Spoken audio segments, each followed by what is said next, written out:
Welcome to the London Gritty Chronicles. I am your narrator, and this is the story of the Great Mortality. October 1347. The port of Messina on the island of Sicily. The sun beats down on the stone docks.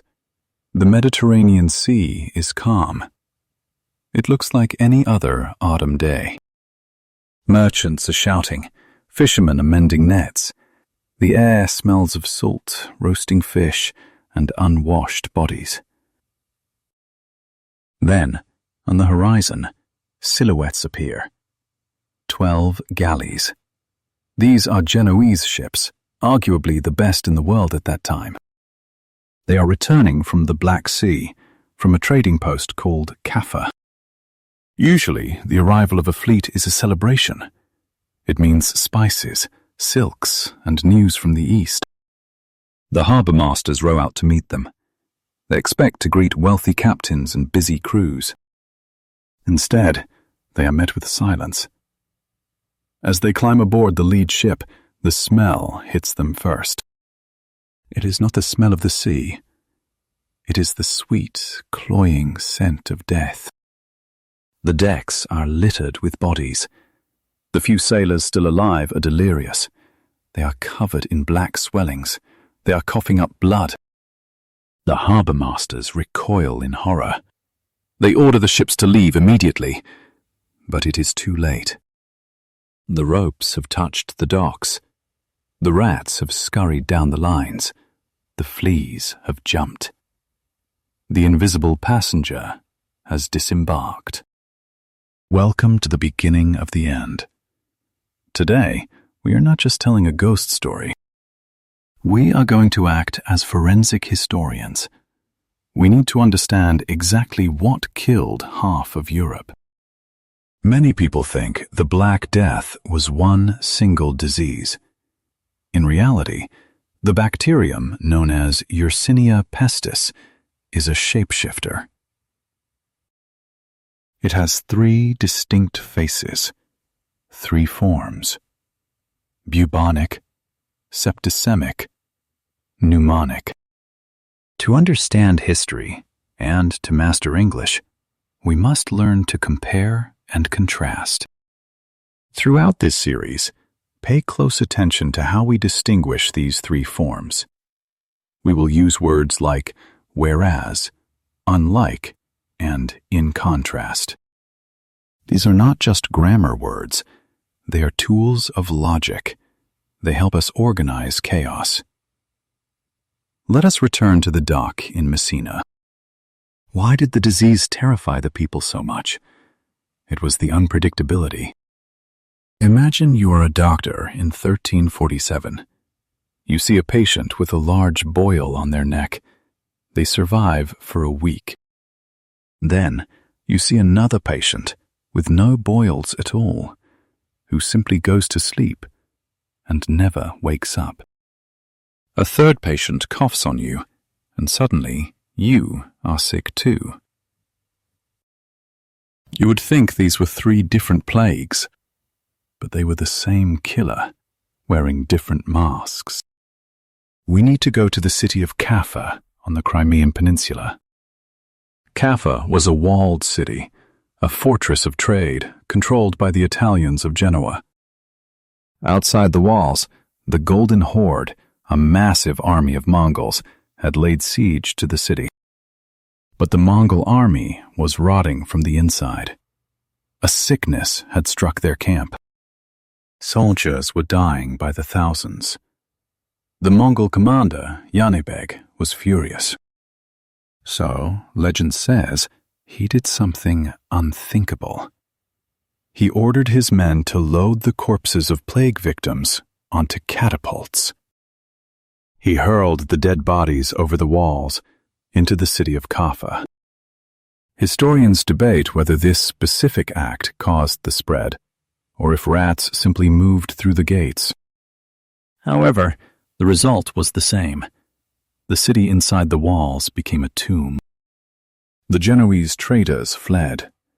They boarded their 12 galleys. They sailed for home, thinking they were escaping the horror.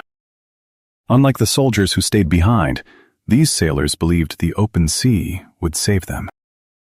In contrast to their hopes, they were actually trapping themselves in a floating prison with the disease.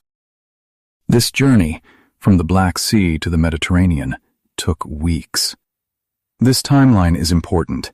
It gives us our first clue about the biology of the disease. If a disease kills everyone in 2 days, the ship becomes a ghost ship long before it reaches land. It drifts aimlessly. But these ships made it to Sicily. This means the disease had an incubation period. Let's pause on that term. Incubation period. In medical English, the incubation period is the time between catching the germ and showing the first symptoms. For the plague, this period allowed the sailors to travel, to work, and to dock their ships, all while carrying the biological time bomb inside them. When the ships arrived in Messina, the people on the shore saw the sailors. They saw the sickness in the bones, as they called it. The chronicler, Michele da Piazza, witnessed this. He wrote that the sailors carried a sickness clinging to their very bones. This is a beautiful and terrifying description. But medically, what were they seeing? They were seeing the first of our 3 forms, the bubonic plague. The sailors had swellings, large hard lumps in the groin, the armpit, or the neck. These lumps are called buboes. Listen to the pronunciation. Buboes. Buboes. This is where the name bubonic comes from. It turns red, then purple, then black. It is agonizingly painful. But here is the twist. Some of the sailors on those ships did not have buboes. Some of them were coughing, a wet, rattling cough that brought up bright red blood. This was the second form, pneumonic plague. And perhaps a few sailors simply turned dark and died within hours before any swelling could form. That was the third form, septicemic plague. The people of Messina did not have these words. They did not know about bacteria. They did not know about Yersinia pestis. They only knew that if you spoke to a sailor, you might die. The authorities in Messina tried to enforce a quarantine. Quarantine. This word comes from the Italian quaranta, meaning 40.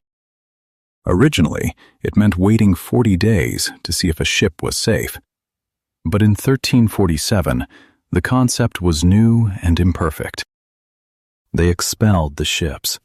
They forced the fleet to sail away to other ports, to Marseille, to Venice. But by sending the ships away, they did not save themselves. They had already been bitten by the fleas, and they spread the disaster further. Unlike a fire which you can stomp out, the plague was like a mist. You cannot push mist away with your hands. The panic in Messina began immediately. Fathers abandoned sick sons. Lawyers refused to come to make wills. Priests were terrified to give the last rites. The structure of society, the glue that holds us together, began to melt. We often think of history as a list of dates. 1066, 1492, 1914. But history is actually about systems. The system of biology allowed the fleas to thrive. The system of society determined how people reacted. In this series, we are going to look at how the biology broke the society. We will see that, whereas the bubonic form gave you a chance to survive, the pneumonic form was a death sentence. We will see that while the rich could flee to their country estates, the poor were trapped in the crowded cities.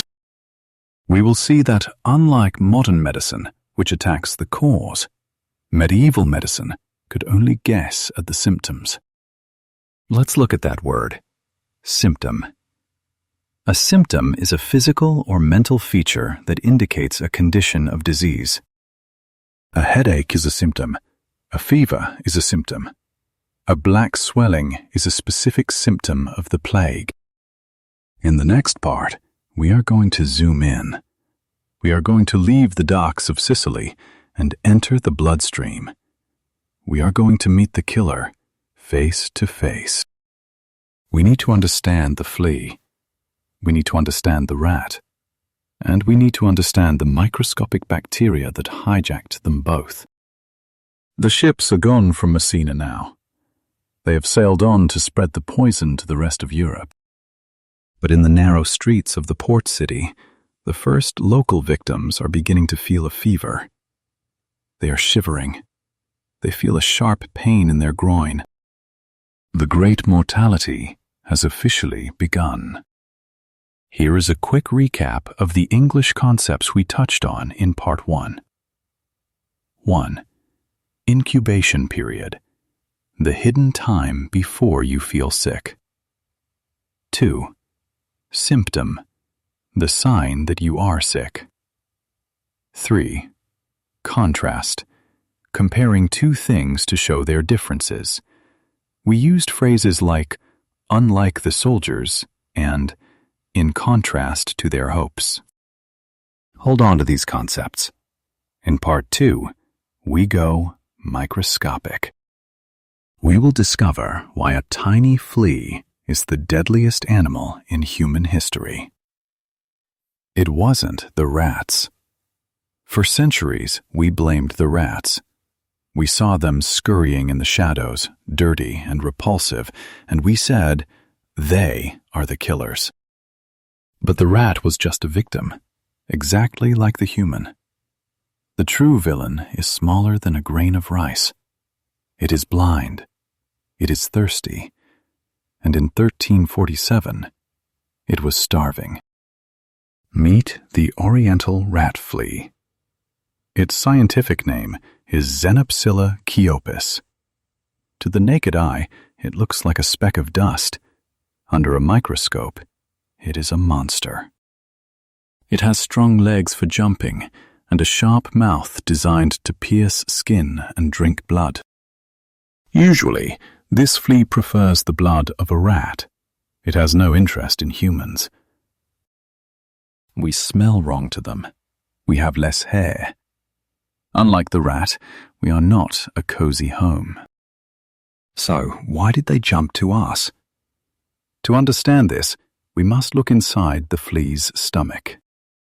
Inside the flea, the bacteria Yersinia pestis was doing something intelligent. It was multiplying. It reproduced so fast that it formed a solid mass, a biological plug, blocking the flea's throat. But the blood could not get to its stomach because of the blockage. The flea was starving to death, even while it was drinking. In a frenzy of hunger, the flea became aggressive. It bit repeatedly. Because it could not swallow, it vomited the bacteria-filled blood back into the open wound. The bacteria turned the flea into a biological syringe. Then, the rats started dying. Imagine the attic of a medieval house. The colony of rats dies from the infection. The fleas are left alone on the cold, dead bodies. They are cooling down. They need warmth. They need blood. They smell a heat source nearby. A family sleeping in a bed. The fleas jump. This moment, the jump from animal to human, is called a spillover event. In epidemiology, the study of diseases, we call the flea the vector. A vector is the carrier that transports the disease from one host to another. The mosquito is a vector for malaria. The flea was the vector for the Black Death. When the flea bites the human, the bacteria enters the bloodstream. It travels to the nearest lymph node. The lymph nodes are the body's security checkpoints. They are located in the neck, the armpits, and the groin. The bacteria storm these checkpoints. The immune system attacks, but it is overwhelmed.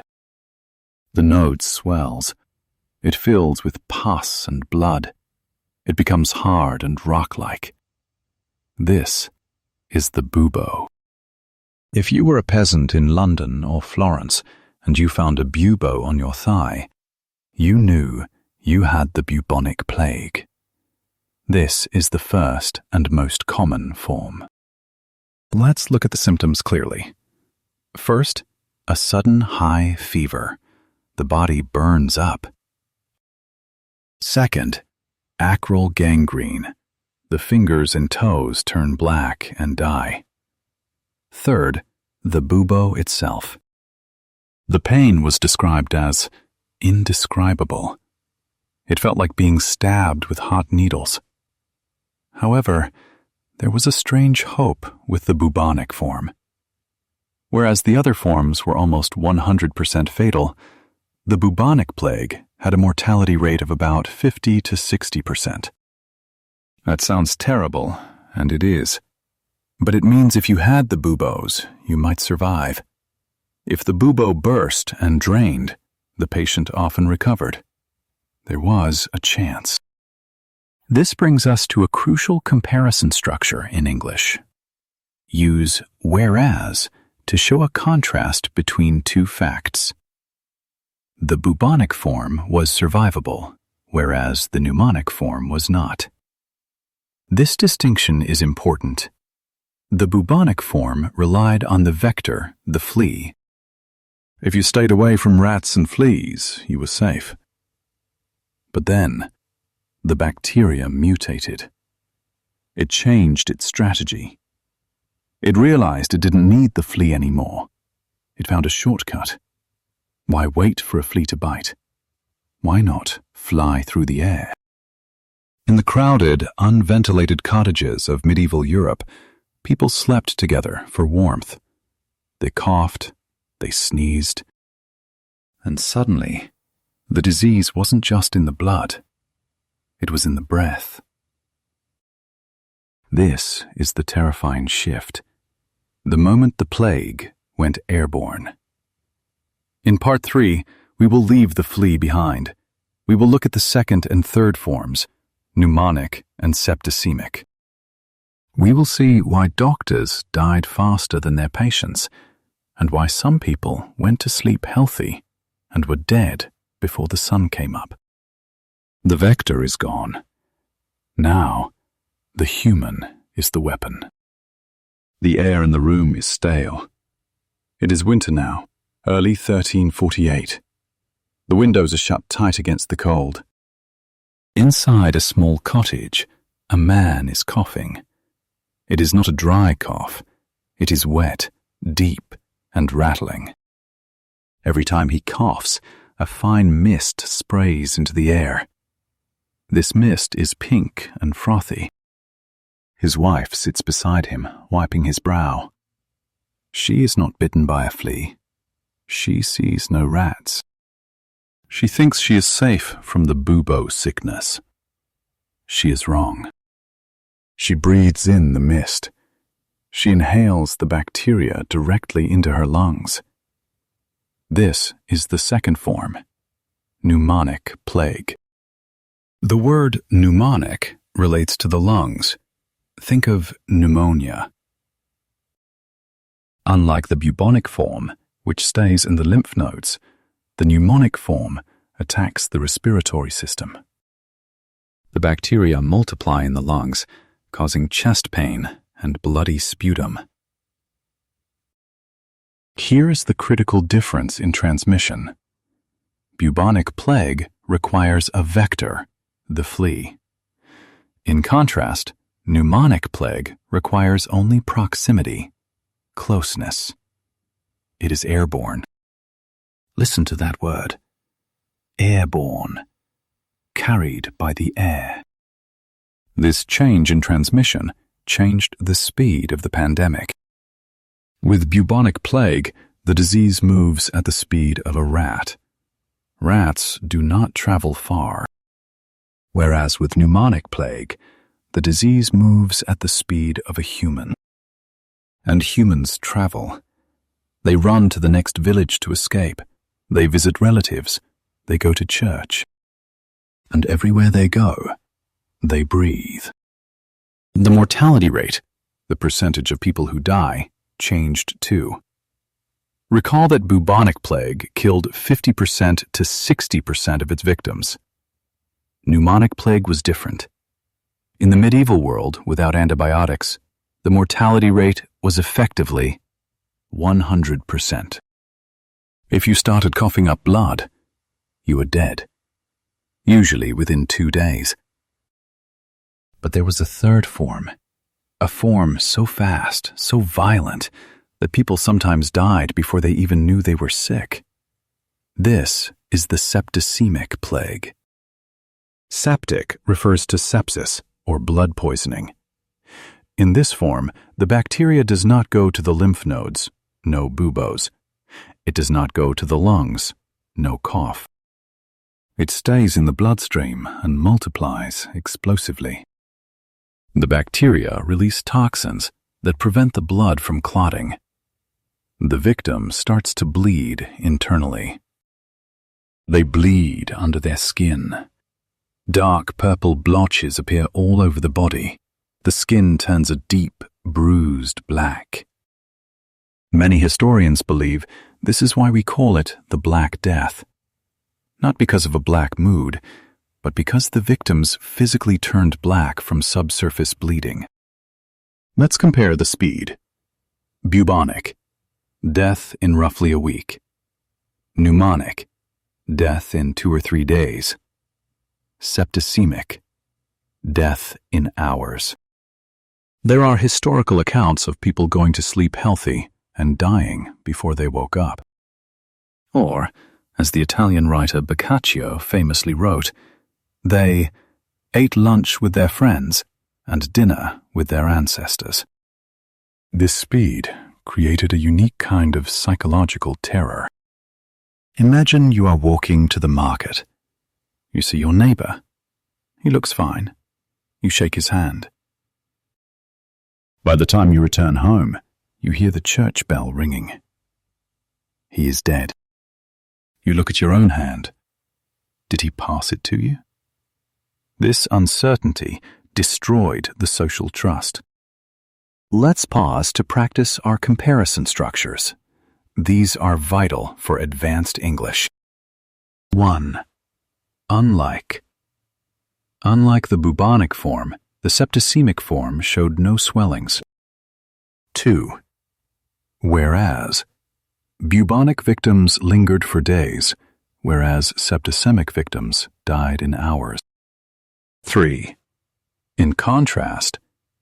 Pneumonic plague attacks the lungs. In contrast, bubonic plague attacks the lymph nodes. By the middle of 1348, all 3 forms were raging across Europe simultaneously. It was a biological storm. In the south, in the warm Mediterranean ports, the fleas and rats were active even in winter. In the north, where the cold killed the fleas, the pneumonic form took over, spreading through the warm breath of huddled families. The doctors of the time were helpless. They wore weird costumes, the famous beak masks, filled with herbs to block the bad air. They believed the smell caused the disease. They were partially right, but for the wrong reason. They were avoiding the smell of the sick room, but by doing so, they were avoiding the breath of the patient. But what happens when the doctors die? What happens when the priests die? In a village, the priest is the one who records the deaths. He is the one who organizes the burials. When the priest dies, the history stops. In Part 4, we will look at the collapse of the system. We have seen the biology. Now we must see the sociology. We will travel to the bustling city of Florence, a city of art, money, and power. And we will see what happens when a city realizes that no amount of gold can buy a cure. Florence, 1348. the city of gold, the city of Dante, the banking capital of Europe. If you were a rich merchant in Florence, you believed you were invincible. You had stone walls, silk clothes, and servants to clean your floors. You thought the plague was a disease of the poor, a punishment for living in filth. Then, the bankers started dying. The Great Mortality did not care about your bank account. It did not care about your bloodline. This realization sent a shockwave through the upper classes. For the first time, they felt the same vulnerability as the peasant in the field. And so began the flight of the elites. Those who could afford it ran away. They left their palazzos in the city and fled to their country villas. They locked the gates. They refused to open letters, fearing the paper itself might carry the infection. Boccaccio, an eyewitness, described this perfectly. He said, "Some people lived in moderation, while others drank and sang to ignore the fear." But the cruelest reaction was abandonment. "Brother abandoned brother," he wrote. "Uncle abandoned nephew, sister abandoned brother, and frequently, wife abandoned husband." This creates a new vocabulary for us: social breakdown. When the rules of family and duty dissolve, we have social breakdown. The rich left the city to the poor, and in the city, the scene was apocalyptic. Bodies piled up in the streets. There were not enough living people to bury the dead. They dug deep trenches, mass graves, and stacked the bodies like lasagna. Layer of dirt, layer of bodies. Layer of dirt, layer of bodies. This phrase, stacked like lasagna, comes directly from a chronicler of the time. It is a grotesque image, but it sticks in the mind. Now, let's look at the English language during this time. The plague changed how people spoke. It introduced a vocabulary of finality. One of the most haunting phrases from this era is, "And no bells rang." Usually when someone died, the church bell tolled. It was a sign of respect. It was a community notification. But in 1348, the deaths were so frequent that the bells would have been ringing 24 hours a day. So, they stopped. The silence was louder than the noise. And no bells rang.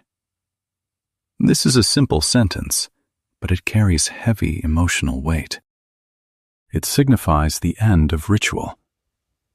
Another key concept here is scapegoating. Listen to this word, scapegoating. A scapegoat is a person or group who is blamed for the mistakes or faults of others. When people are terrified, they want an answer. They want to know why this is happening. If they cannot blame biology, because they don't understand it, they blame people. In 1348, the fear turned into anger. The crowds looked for someone to blame. Tragically, they turned on the Jewish communities of Europe. False rumors spread that Jewish people were poisoning the wells. This was absurd. Jewish people were dying of the plague just like everyone else. But logic does not work during a panic. Massacres occurred in Strasbourg, Basel, and other cities. Thousands were burned alive. This is the darkest chapter of the plague story.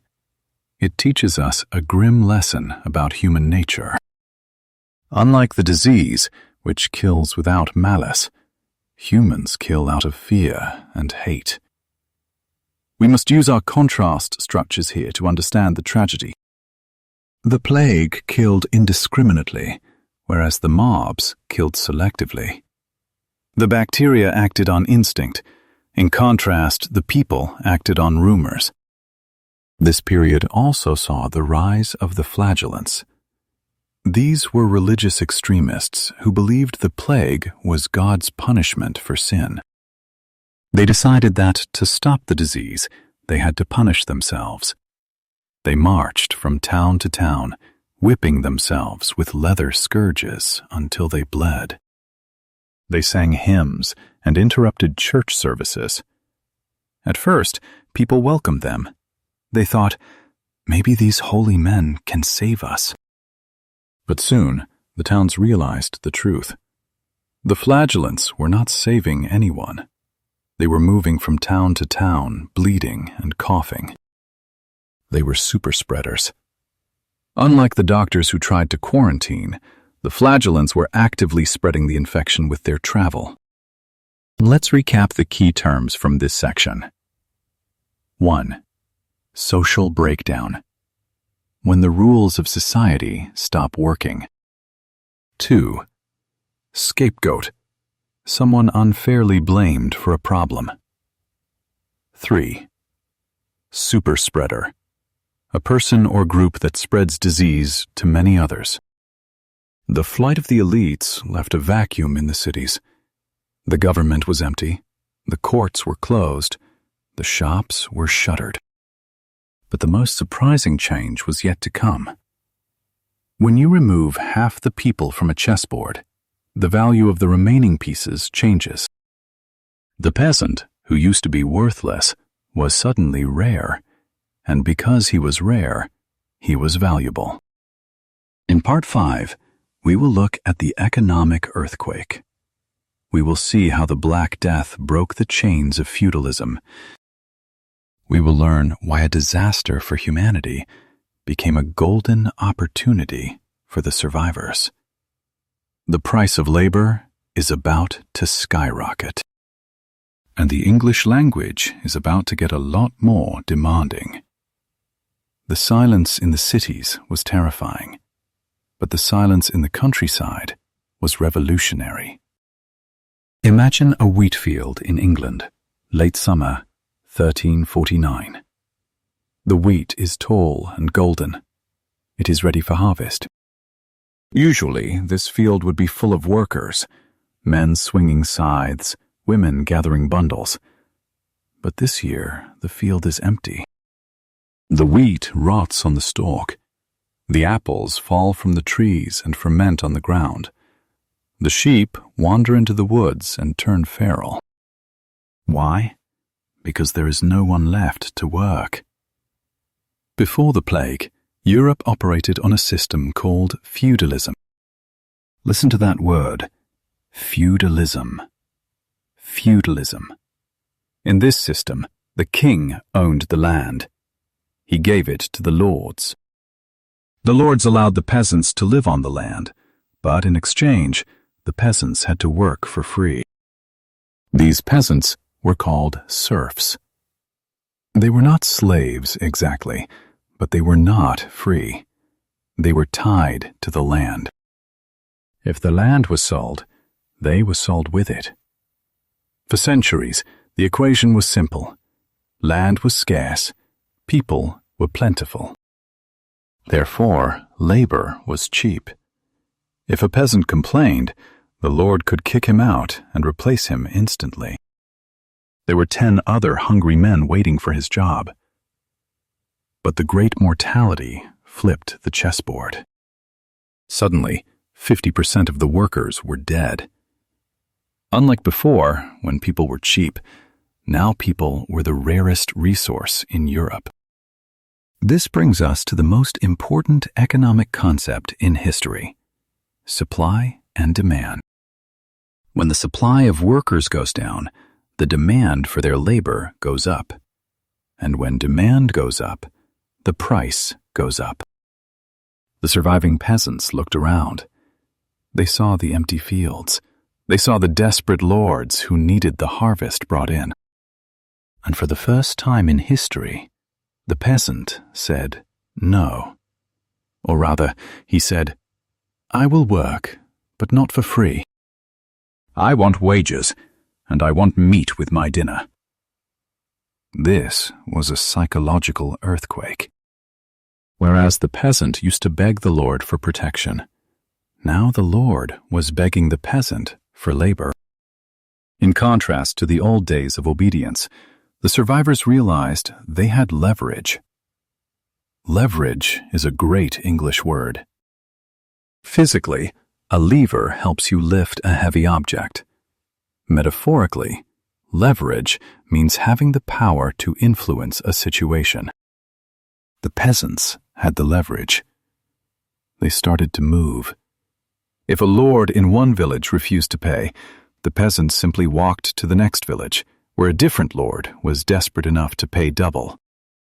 The authorities were horrified. The King of England, Edward III, panicked. He saw the social order crumbling. In 1351, he passed a law called the Statute of Laborers. This law made it illegal to pay peasants more than they earned before the plague. It also made it illegal for peasants to refuse work. Basically, the king tried to freeze time. He tried to legislate the economy back to 1347. But you cannot legislate against biology, and you cannot make laws against math. The law failed. The lords had to break the law to survive. If they paid the legal wage, no one worked, and they starved. If they paid the higher illegal wage, they got their harvest. So, they paid. The standard of living for the poor skyrocketed. Unlike their parents, who ate bread and vegetable stew, the post-plague peasant ate meat, cheese, and fish. They wore better clothes. They moved into better empty houses. Historians call this the golden age of the laborer. It is a dark irony. The greatest improvement in the lives of the working class was caused by the greatest tragedy in human history. Let's practice our comparisons again. Before the plague, land was valuable, whereas labor was cheap. After the plague, land was cheap, but labor was expensive. The king tried to stop the changes. In contrast, the market forced them to happen.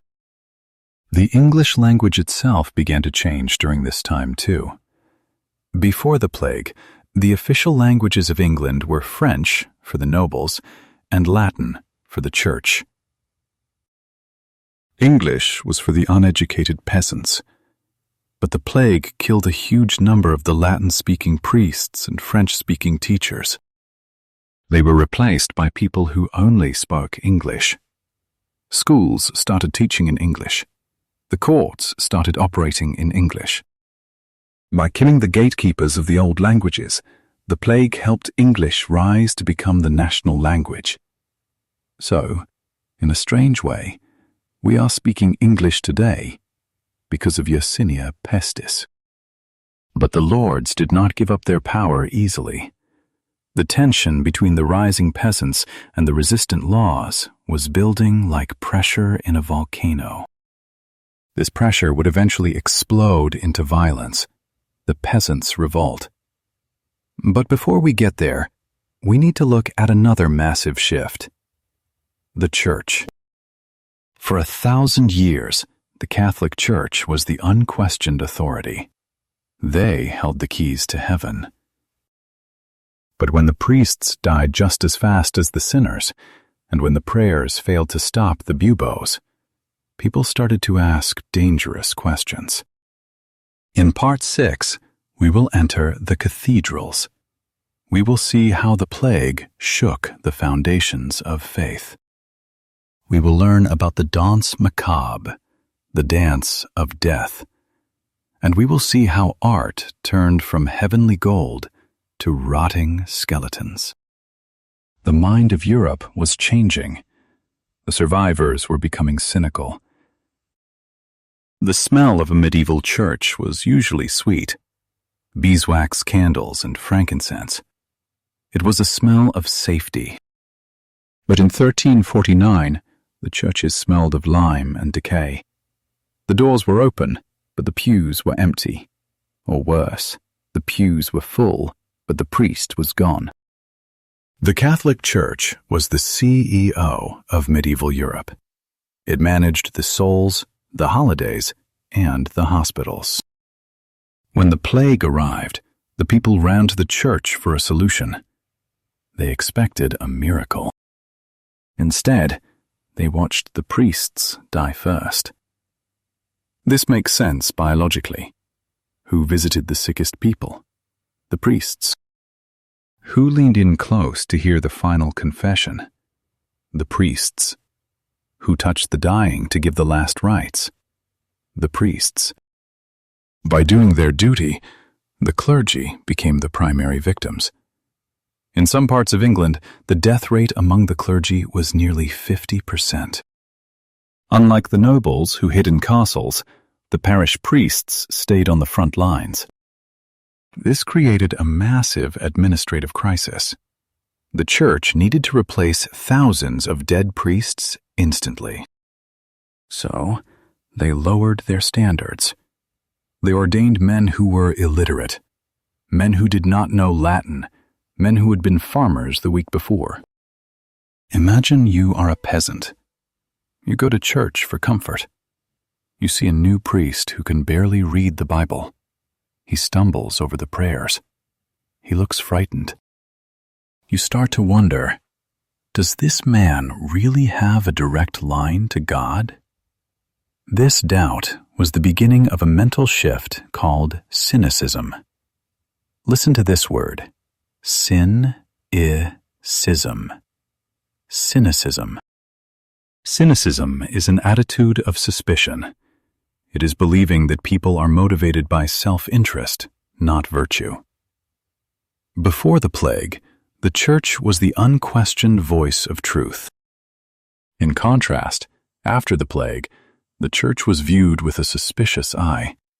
If the Pope himself could not stop the plague, what was the point of his power? This new mood appeared on the walls. Before 1347, religious art was majestic.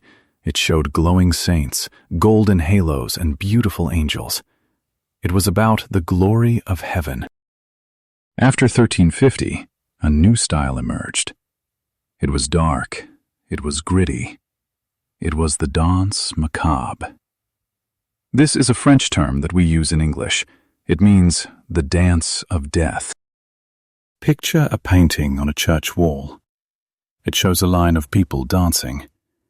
At the front is a pope in his tall hat. Next to him is a king with a crown. Then a merchant with a bag of gold. Then a peasant with a hoe. But holding hands with each of them is a skeleton. The skeletons are grinning. They are dancing the living into the grave. The message was brutal and clear. Death is the great equalizer. Unlike the law, which treated rich and poor differently, the plague treated everyone the same. Use your comparison structures here. The king could bribe a judge, whereas he could not bribe the bacteria. The merchant could buy fine clothes, but he could not buy a longer life. This art style is described as macabre. Definition: macabre. Macabre. Something that is disturbing because it is related to death or injury. The danse macabre taught a lesson that no sermon could.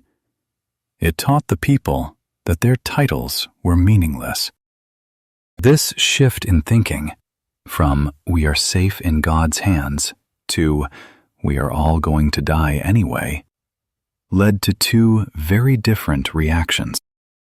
Reaction A: extreme piety, the flagellants we met earlier. Reaction B: hedonism. Hedonism is the pursuit of pleasure. Boccaccio described people who said, "Since we will die tomorrow, let us drink the best wine today." They stopped saving money. They stopped worrying about their reputation. They threw wild parties in the houses of the dead. This is a fatalistic worldview. Fatalistic means believing that all events are predetermined and inevitable. If your death is already written, why bother trying to be good? So, we have a society that is richer because of the labor shortage, but also angrier and more cynical. They are questioning their leaders. They are laughing at death because they are terrified of it. The mental landscape of Europe had been plowed. The old certainties were the weeds that had been pulled up. Now, the soil was bare.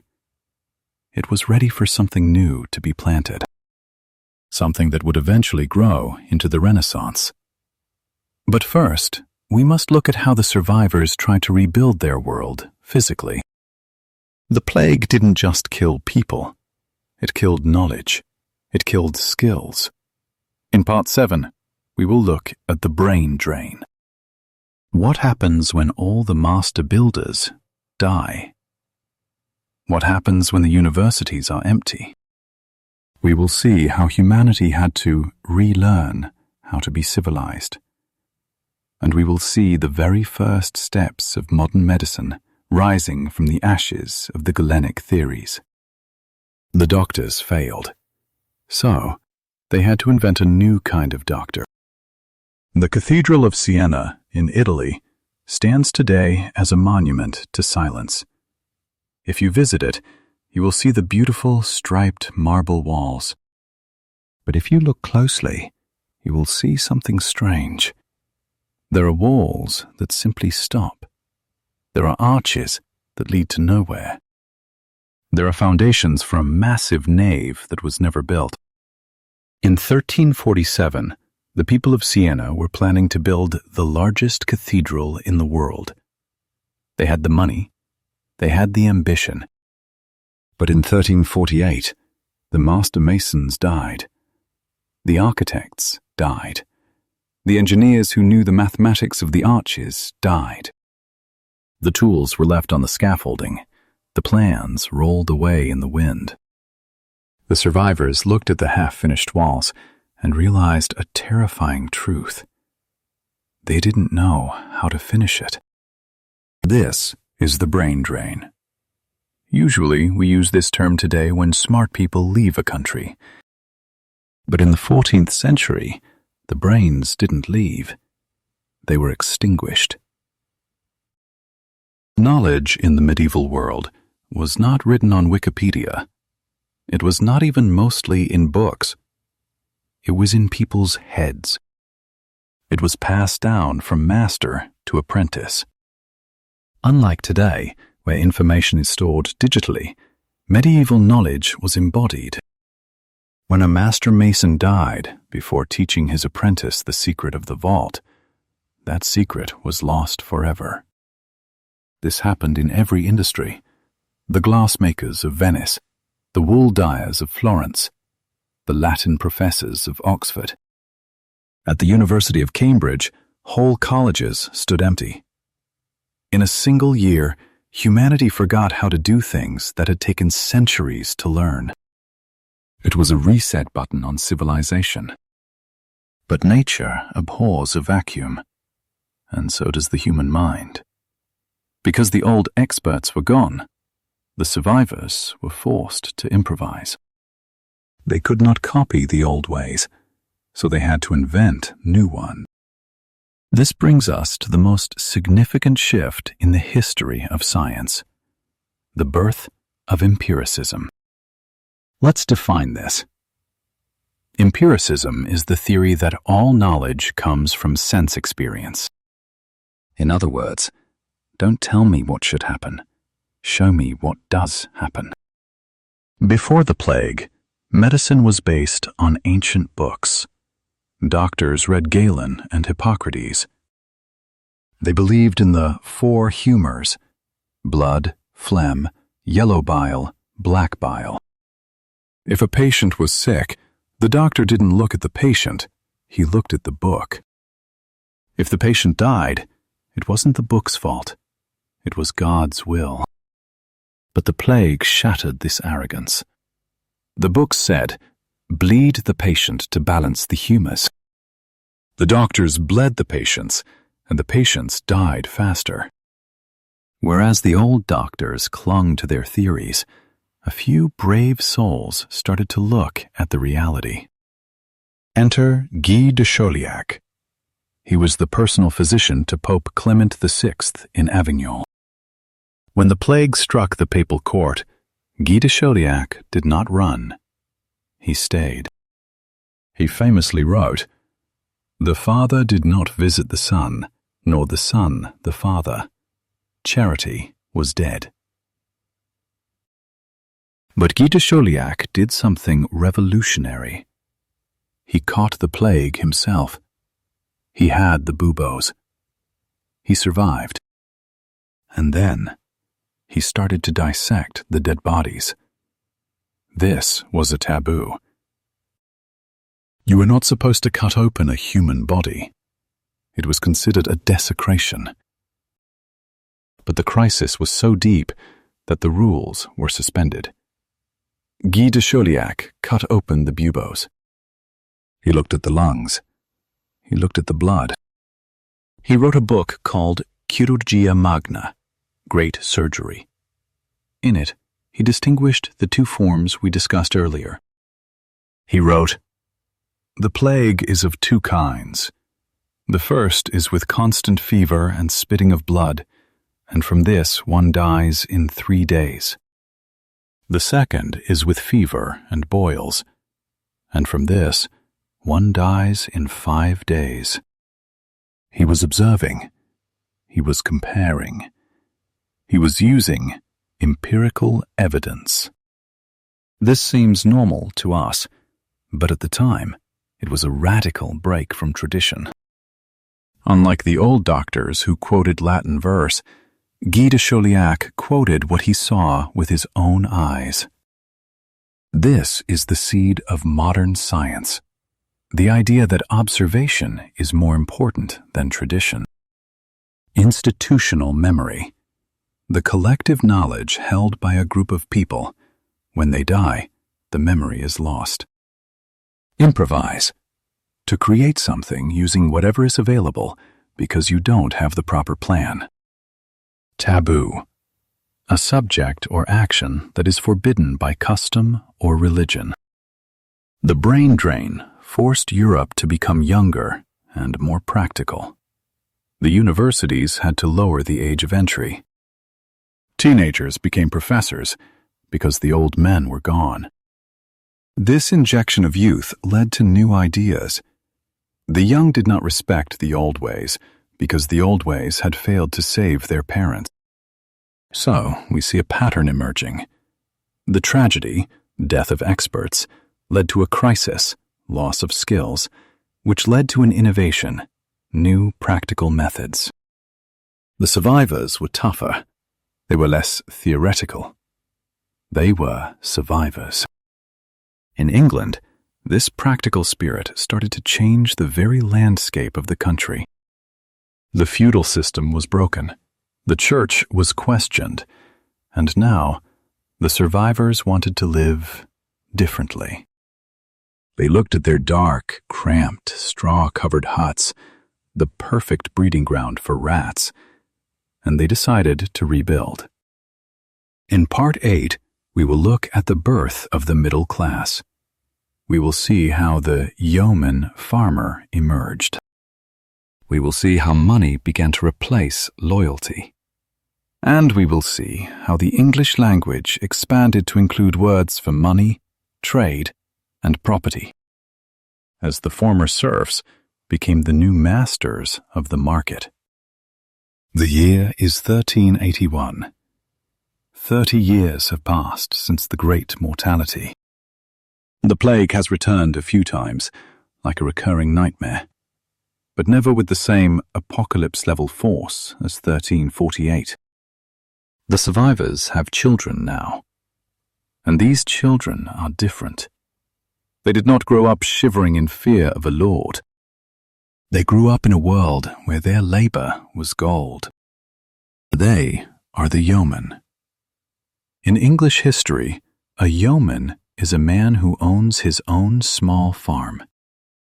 He is not a noble, but he is not a serf. He is free. This class of people barely existed before the plague. Now, they are the backbone of England.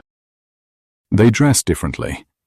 Unlike their grandparents, who wore rough wool sacks, the yeomen wear dyed cloth. They wear leather boots. They eat beef. The government hated this. They passed sumptuary laws. Listen to that word, sumptuary. Related to consumption or spending. These laws tried to dictate what people could wear. They said, only a lord can wear fur. Only a knight can wear silver. Why did they pass these laws? Because they couldn't tell who was who anymore. A rich peasant looked like a poor knight.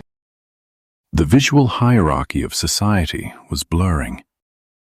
The elite wanted to put people back in their boxes, but the people refused to go. This tension exploded in the Peasants' Revolt of 1381. It started with a tax. The government, broke from fighting wars in France, tried to collect a poll tax. A flat tax on every adult, regardless of income. To the newly empowered yeomen, this was an insult.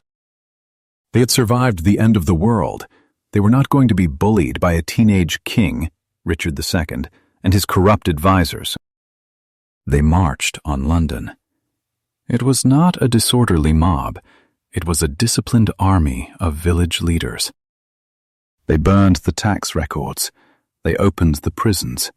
They beheaded the Archbishop of Canterbury, who was also the Chancellor. Their leader was Wat Tyler. He stood face to face with the king.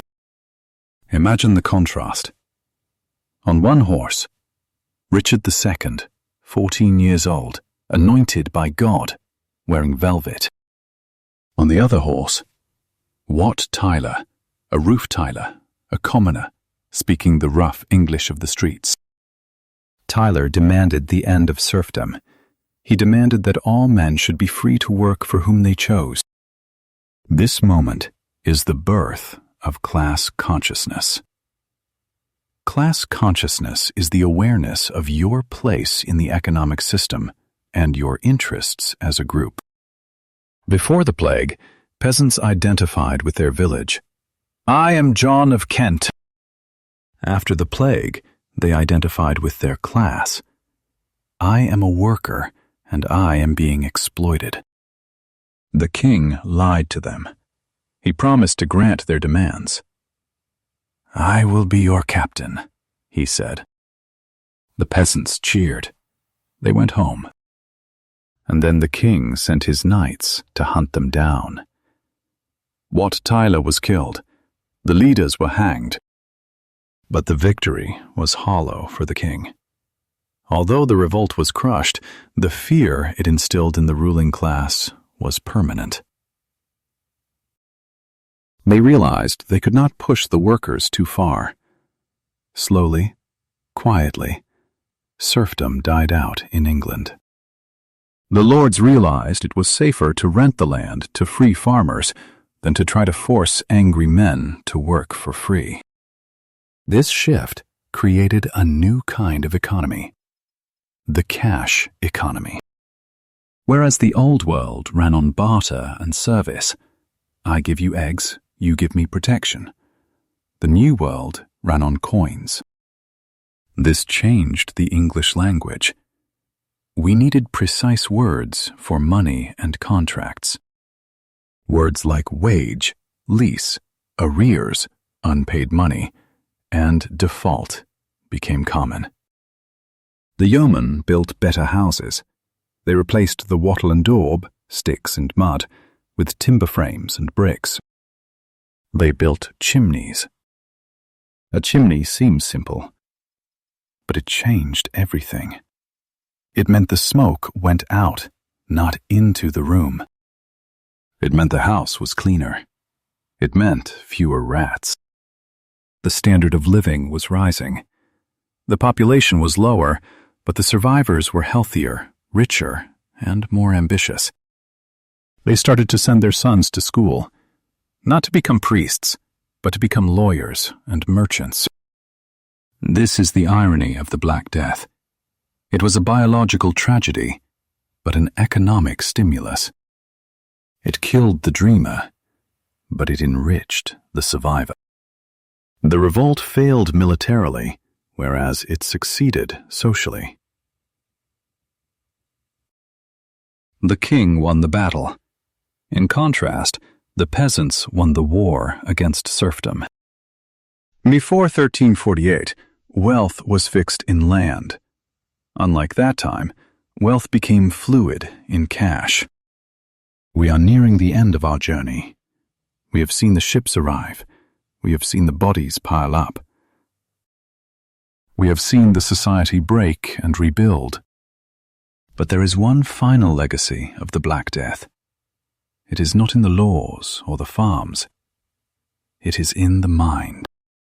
The plague planted a deep, dark seed in the European consciousness. A fascination with death, but also a fierce hunger for life. In Part 9, we will look at the long-term cultural scars. We will see how the concept of quarantine became the foundation of public health. And we will see how the English language solidified its victory, becoming the voice of a new, resilient nation.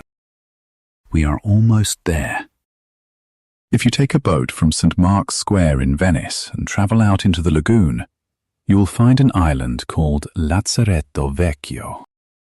Today, it is a quiet place, but in the 15th century, it was the waiting room of death. After the initial apocalypse of 1348, the city-states of Italy realized something crucial. They could not cure the disease, but they could stop it from walking through the front door. They invented the lazaretto. This was not a hospital. It was a prison for the potentially infected. When a ship arrived from the east, it was pulled to this island. The crew was offloaded.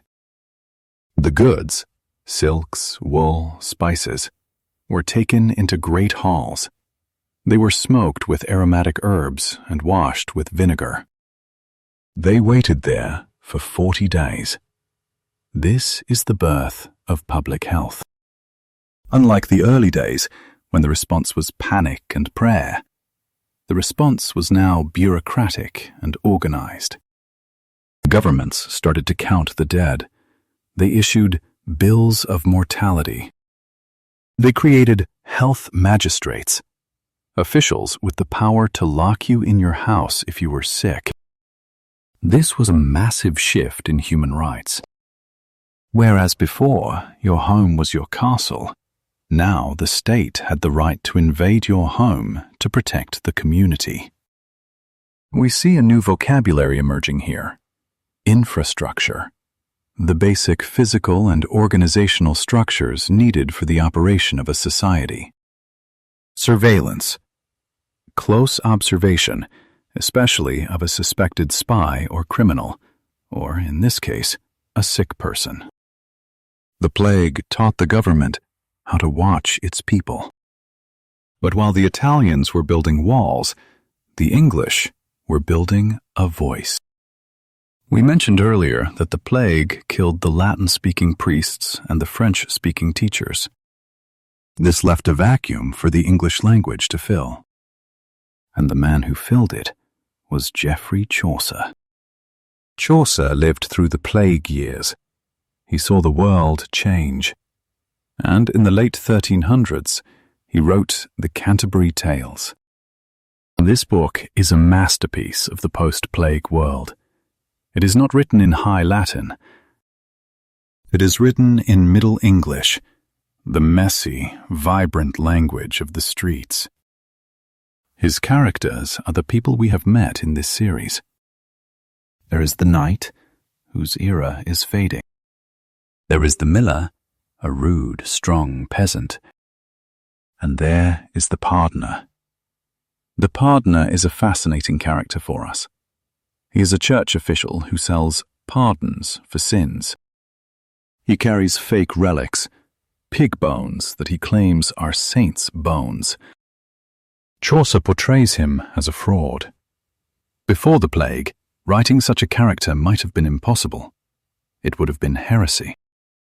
In contrast, in the cynical post-plague world, Chaucer could mock the corruption of the church openly. He was writing for an audience that had seen the priests die and the prayers fail. They were ready for satire.